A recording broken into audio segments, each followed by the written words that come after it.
Şarkıda orada kaptır dağların bakıp kaldım Ankara.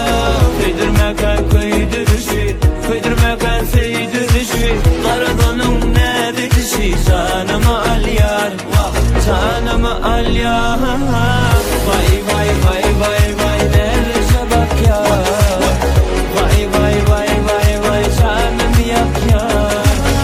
Vay vay vay vay vay nerece bak ya, vay vay vay vay vay canımı yak yar.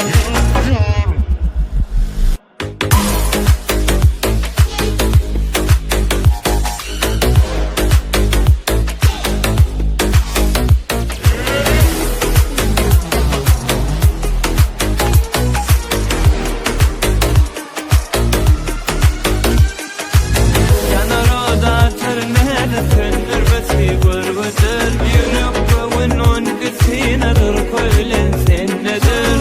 Kıydırmaka kıydırışı, kıydırmaka seydırışı, Karadon'un ne bitişi, canımı al yar, vah canımı al yar.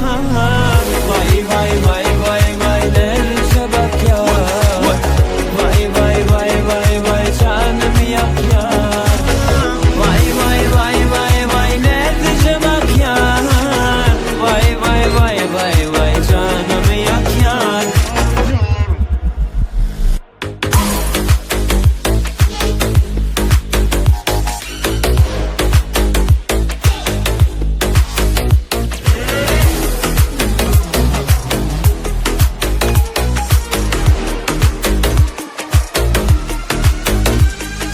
Vay vay vay vay vay vay vay vay vay vay vay vay nerede bak yar, vay vay vay vay vay canımı yak yar.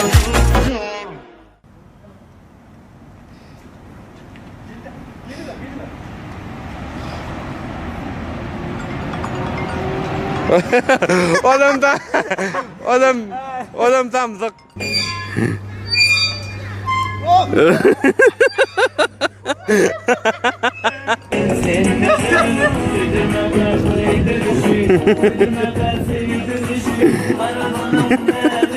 Sen kolay mısın? Sen dostum vay vaylak gidiyorsun re. Bir daha kuda ol ya. Sen vay vayla da yol var. Ben şuna bak, nerede yolu? Ay durmadan mal. Davay.